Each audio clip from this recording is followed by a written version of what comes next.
చాలామంది ఇప్పుడు global and international issues చాలా ఫేస్ చేస్తున్నారు. మన ఇండియా నుంచి అదర్ కంట్రీస్కి వెళ్ళడం, అదర్ కంట్రీస్ నుండి ఇండియాకి రావడం.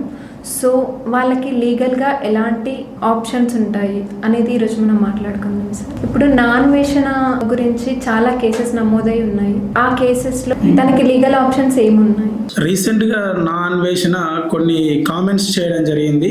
రామాయణంలోని సీత గురించి మాట్లాడుతూ, ద్రౌపది గురించి మాట్లాడుతూ వాళ్ళని కూడా రేప్ చేశారు కదా అని చాలా ఎక్స్ట్రీమ్ గా మాట్లాడడం జరిగింది.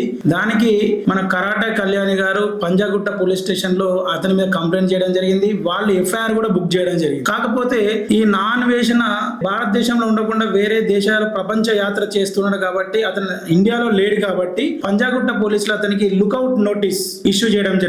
అసలు ఈ లుకౌట్ నోటీస్ అంటే ఏంటిది, లుకౌట్ సర్క్యులర్ అంటే ఏంటి అంటే, ఒక వ్యక్తి ఇక్కడ ఉన్నప్పటికంటే ఒక నేరం చేసిన తర్వాత లేదా నేరం చేయబోతున్నాడని తెలిస్తే పోలీసులు భావిస్తే అతను దేశం వదిలి వెళ్లకుండా, ఒకవేళ భారతదేశం వెలుపల ఉంటే అతను కంట్రీ లోపలికి వచ్చేటప్పుడు ఈ ఇమిగ్రేషన్ డిపార్ట్మెంట్ వారికి మరియు సీ పోర్ట్ కి, ఎయిర్పోర్ట్ కి, ఈ అఫీషియల్స్ కి ఒకవేళ అతను కనిపిస్తే వెంటనే ఆ సంబంధిత పోలీసులకి, ఆ సంబంధిత డిపార్ట్మెంట్ కి సమాచారం తెలియజేయడానికి ఆ లుకౌట్ సర్క్యులర్ అని విడుదల చేయడం జరిగింది. అంటే అతను నేరం చేశాడా అంటే నేరం చేయలేదు, కాకపోతే అతని మీద ఎఫ్ఐఆర్ బుక్ చేయడం జరిగింది. ఇంకా ఇన్వెస్టిగేషన్ చేయాల్సిన అవసరం ఉంది. అందుకని రీసెంట్ గా ఈ పంజాగుట్ట పోలీసులు LOC లుకౌట్ సర్క్యులర్ అనేది ఇష్యూ చేయడం జరిగింది. ఇప్పుడు తనని ఒకవేళ పోలీసులు అరెస్ట్ చేసిన తర్వాత తనకి బెయిల్ వచ్చే ఛాన్స్ ఏమైనా ఉంటుందా? అంటే ఇప్పుడు మనకి ఈ నాన్వేషణకి ఉన్నటువంటి లీగల్ ఆప్షన్స్ ఏంటంటే, ఒకటి ఎవరైతే అతని మీద కంప్లైంట్ చేశారో వాళ్ళతో డైరెక్ట్ కమ్యూనికేట్ అయ్యి ఆ పోలీస్ వారికి వాళ్ళ సమాచారం అందించి ఆమెతోని లేదా అతనితోని డైరెక్ట్ గా సెటిల్మెంట్ చేసుకోవడం. ఆ విధంగా సెటిల్మెంట్ చేసుకుంటే ఆమె కంప్లైంట్ విత్డ్రా చేసుకుంటే అతని మీద ఉన్న LOC రద్దు చేయడం జరుగుతుంది.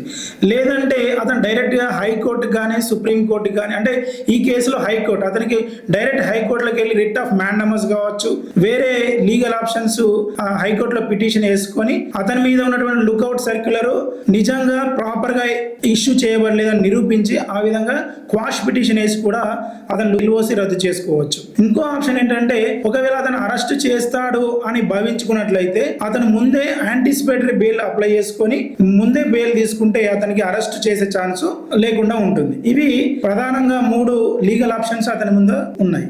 ఓకే, ఇప్పుడు నాన్వేషణ అని చూస్తే తను చాలా కష్టపడి, చాలా రీల్స్లో మనం చూస్తుంటాం, ఎన్నెన్నో కంట్రీస్ తిరిగి చాలా కష్టపడి పైకి వచ్చినాడు కదా. ఇప్పుడు తన ఛానల్స్ బ్లాక్ అయ్యే ఛాన్సెస్ ఏమైనా ఉన్నాయా? అంటే ఖచ్చితంగా ఉన్నాయని చెప్పలేము.